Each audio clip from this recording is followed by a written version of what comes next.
think my opinion might be a little unpopular. Hello guys, welcome back to my channel and welcome to today's video. I am back with another 3 looks 1 palette video, and the palette we're going to be focusing on today comes from Tarte.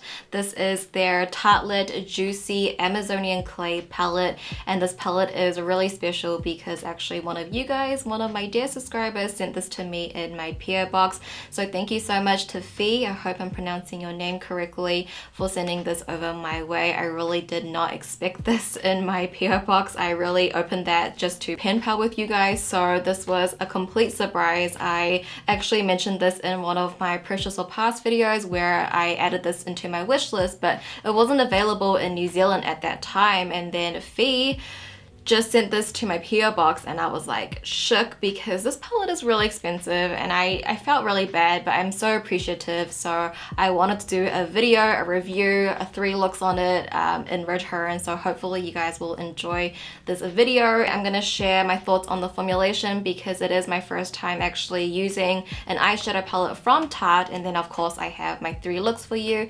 So with that being said, if you guys are interested in hearing my thoughts on the Tartelette Juicy palette, then please continue watching. So this is what the palette looks like inside. We have a beautiful romantic berry pink color story. This is $39 US. It comes with 12 shades and also a mirror. The shadows split half and half with metallics and mattes, which I do appreciate and do like. So we'll just go right down to the formulation since it is my first time trying one of Tarte's eyeshadow palettes, and I think overall I really did enjoy it. With the mattes, I found them very buttery, very smooth, and very easy to blend out. I feel like they have sort of this buildable type of formula, but I really enjoyed the mattes. I feel like even right down to the darkest, I didn't have any issues with that. And then with the metallics, I would feel like it is hit or miss for some people. I can see why some people might not like the metallics. So the metallics in this palette, I'm not sure if it's the same with all of their other metallics. They are not your typical foiled extreme one swatch type of formula. These are more on that satin side where they are less opaque and less foiled.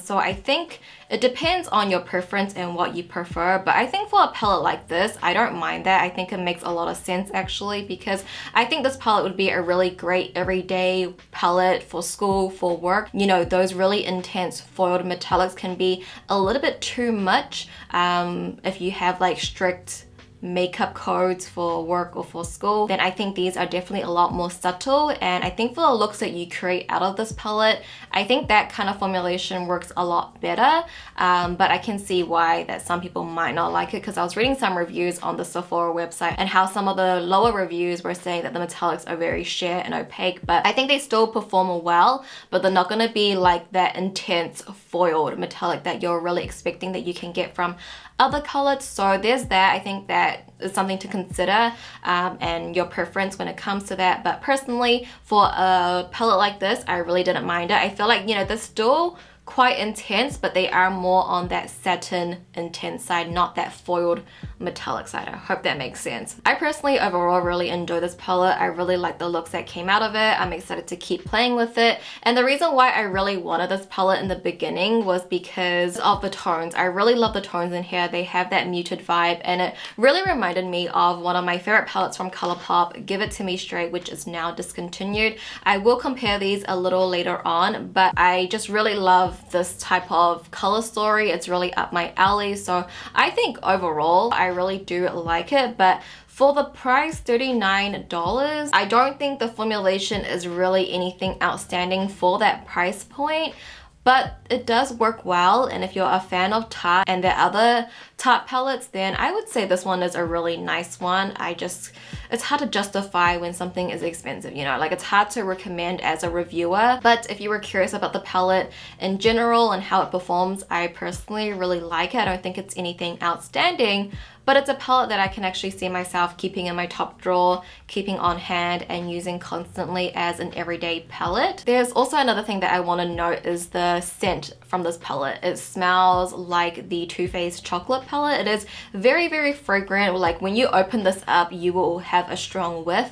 I personally love the scent. I love anything that smells sweet, and I personally don't mind when my eyeshadows have a scent to them. I don't have any reaction to that, so I don't mind that, but just keep that in mind that there is a strong fragrance when it comes to this palette. Not sure if that's the same with the other palettes because again, haven't tried those. These days I'm more into like, I guess, more subtle makeup, even though my makeup's not subtle at all today. But you know, I've been into like cream bronzers that's a little bit more subtle, cream blushes, cream highlighters, stuff like that. So I really enjoyed these. I like the metallics, like the mattes. They have a very like smooth, buttery type of texture. Like if I was to compare it to the ColourPop formulation, ColourPop feels a little bit more like powdery and almost chalky, but not chalky in a bad way. Like it's hard to compare, but these just have like a very smooth like texture to them, like a very soft, you know, effect to the shadows. It's hard to explain, but I do want to quickly compare it to the Give It To Me Straight. I don't necessarily think it's a dupe, but there is a strong color story comparison that we can see here. You can definitely get similar looks out of the two palettes, so I would say, you know, it is a good comparison, but not a dupe. And also Give It To Me Straight is now discontinued, so if you did miss out on this palette and you really wanted a color story like this would be a good option, but it is more expensive. However, the packaging on the Tartelette palette is better than the ColourPop ones. This also does have a really nice mirror inside. But let me know what you guys think down below, because maybe you guys have tried some of their other Tartelette palettes, which I haven't. So I would love to know what you guys think down below. And with that being said, let's go ahead and hop into my 3 looks.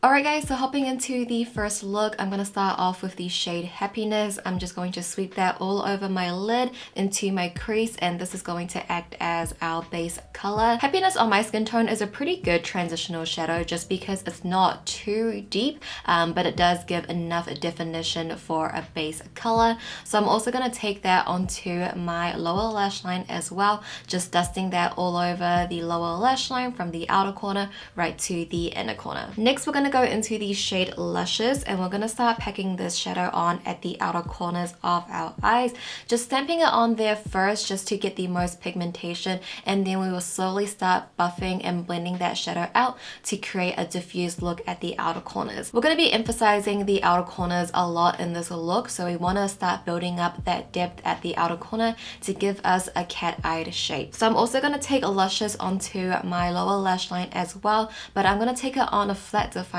brush, and I'm only going to press it at the outer corners, making sure at the outer corner point we are connecting that shadow. Next, going into Euphoric, I'm going to take this on an angled brush, and I'm going to start creating my wing like how I normally would, and I'm just going to be mapping it out, and then I will take my angled brush and kind of at the end of my crease fold. It's a little hard to explain. I think it's a little bit easier to see what I'm doing, but at the end of my crease, I'm sort of like connecting like a sideways V shape, and this is just going to really emphasize that cat-eyed look, and I feel like it just really adds to this look and just makes your eyes look more angular, which I love. It gives a very fierce, sultry look. So I'm just taking my angled brush to get the map out, and then I'll go in with a pencil brush with a bit of eyeshadow on it, not too much, just to sort of diffuse and blow that shadow out, but still having that definition at the outer corner. And now going into the shade Shine, we're going to start packing this one all over our lid space, mainly at the inner third.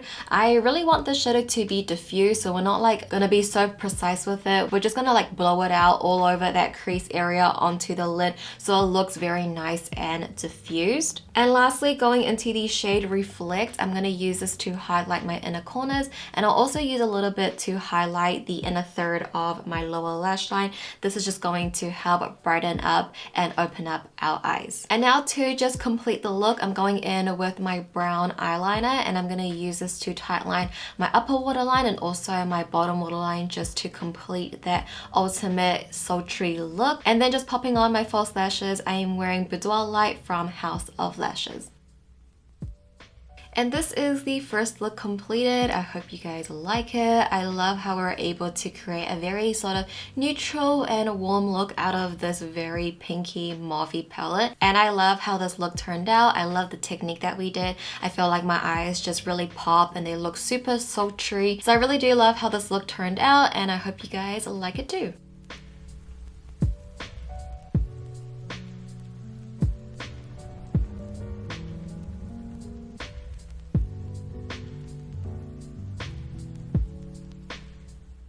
So now onto the second look. I'm going to start off with the shade Rose, and we're going to work this straight into our crease using windshield wiping motions, just really getting that blended out as our base color. And I'm mainly just going to focus this in the crease. Usually I do take it a little bit further out to the outer corners, but I'm mainly going to focus it towards the center and at the crease. So we're also going to take Rose onto our lower lash line as well. I'm just going to sweep that from the outer corner right to the inner corner, just diffusing the shadow out. Next, going into a Luscious, we're going to focus this at the outer corners of our eyes, just really stamping on the shadow first and then slowly blending. I'm not going back into the shadow at all. It is quite pigmented and I don't need a lot of this, so I'm just working with what I have on my brush and just slowly blending that out. I'm also going to take this on a defining brush and press that up against my waterline just at the outer third and connecting the shadows at that point. Now going into the shade Orchid, I'm going to place this right at the center of my eyes.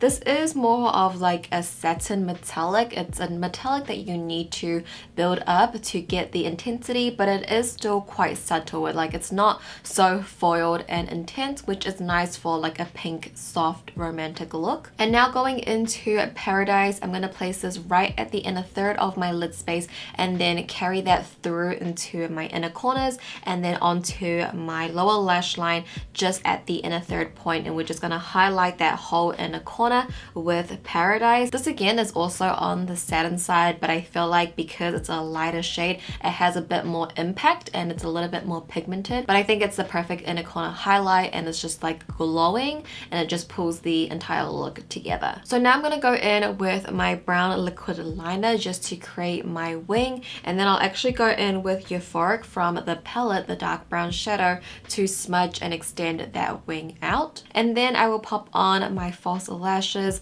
Today I'm wearing Honey from Petite Cosmetics. And this, you guys, is the second look completed. We have a very romantic soft pink eye look. It's definitely different from the first look. This one's definitely a little bit more girly and a type of glam that I would wear most often.